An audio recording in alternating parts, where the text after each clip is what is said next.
তারেক রহমান কেন দেশে ফিরছেন না? এক্ষেত্রে তার বাধাটা আসলে কোথায়? তার দেশে ফেরার ক্ষেত্রে কোনো নিরাপত্তা ঝুঁকি আছে কি? এমন কিছু প্রশ্ন বেশ কিছুদিন ধরেই ঘুরপাক খাচ্ছে দেশবাসীর মনে, কিন্তু কারো কাছেই মেলেনি এর যথাযথ কোনো উত্তর।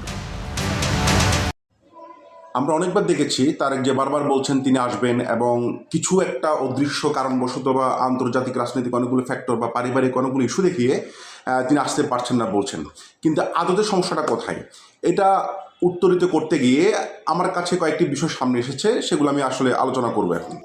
১/১১-র সময় তারেক জিয়া অনেকটা মুচলেখা দিয়ে যে লন্ডনে চলে যান, যে পড়ালেখা করবেন এবং রাজনীতি করবেন না, ঠিক সেই জায়গা থেকে আজকে এত দু বছর পর, প্রায় ১৫-১৬ বছর পর তিনি যে আবার রাজনীতিতে আসবেন, সেই মুচলেখার তাহলে কী হবে?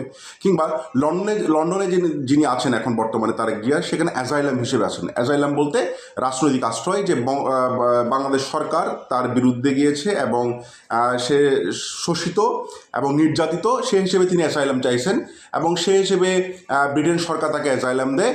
যদি তাকে দেশে ফিরতে হয় তাহলে অবশ্যই বাংলাদেশের পাসপোর্ট নিতে হবে, বাংলাদেশের পাসপোর্ট নিতে গেলে তাকে অবশ্যই ব্রিটেনের পাসপোর্ট ফেরত দিতে হবে। এবং বর্তমানে সে ব্রিটেন আসলে কীভাবে রয়েছেন সেটা আসলে খুব একটা স্পষ্ট নয়।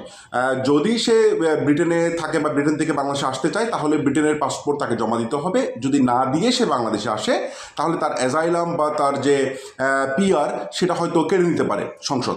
এখন যদি ওই দেশে ব্রিটেন যদি তার অ্যাসাইলামটা নিয়ে নেয়, যদি তিনি ব্রিটেন অবস্থান করেন, তাহলে হয়তো সেটা ফিরে পাওয়ার বা তার মামলা মোকদ্দমা করে ফিরে পাওয়ার একটা সম্ভাবনা থাকে। যদি বাংলাদেশে চলে আসেন, তাহলে কিন্তু ব্রিটেনের সেই অ্যাসাইলাম বা রাজনৈতিক আশ্রয় সেটা কিন্তু চলে যেতে পারে।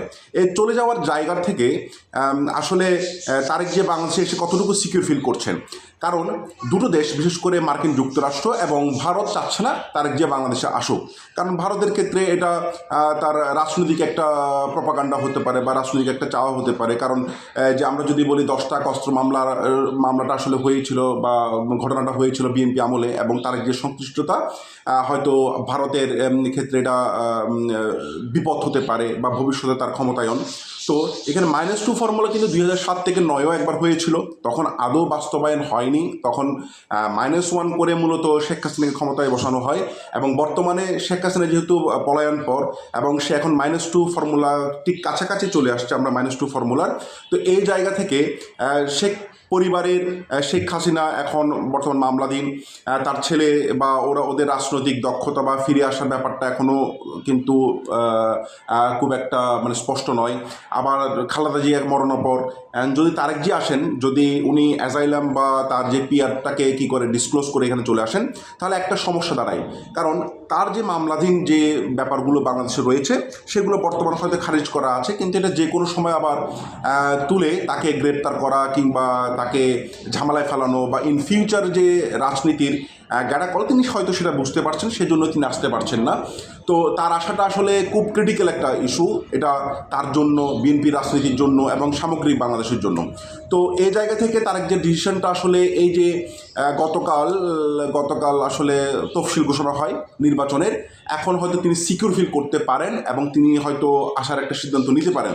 কিন্তু আসলে আসার পর এই যে নির্বাচনের আগ পর্যন্ত ব্যাপারটা আসলে কি হতে পারে বাংলাদেশে, এটা আসলে অজানা। কারণ ভূ রাজনৈতিক ব্যাপারটা হলো দক্ষিণ এশিয়ার একটা টালমাটাল অবস্থা চলছে। এই জায়গা থেকে আমেরিকা পন্থী সরকার এস্টাবলিশমেন্টে যেটা বাংলাদেশের খুব প্রয়োজন, সেই জায়গায় তার যে কতটুকু বাধা বা কতটুকু পক্ষে যাচ্ছে, সেটার উপর ডিপেন্ড করে আসলে ব্যাপারটা হবে এবং হতে পারে আমার বলে মনে হচ্ছে।